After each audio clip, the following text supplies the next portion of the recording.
আমার নতুন আরেকটি ভিডিওতে তোমাদের সকলকে জানাই স্বাগত।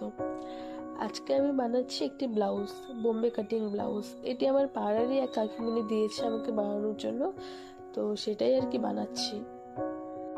তো দেখো, ফার্স্টে আমি কাটিংটা করে নিয়েছি, এখন আমি সেলাই করছি।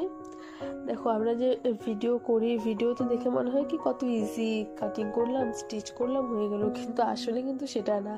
আসলে একটা ব্লাউজ বানাতে গেলে অনেকটা সময়ের ব্যাপার, অনেকটা মনোযোগ সহকারে করতে হয়, কারণ একটা কাপড় একবার খারাপ হয়ে গেলে সেটা ঠিক করাটা একটু ডিফিকাল্ট হয়ে যায় তখন। তো দেখো কিভাবে বানাচ্ছি। আর আমার ভিডিওটি যদি ভালো লাগে তো অবশ্যই একটা লাইক করে দিবে।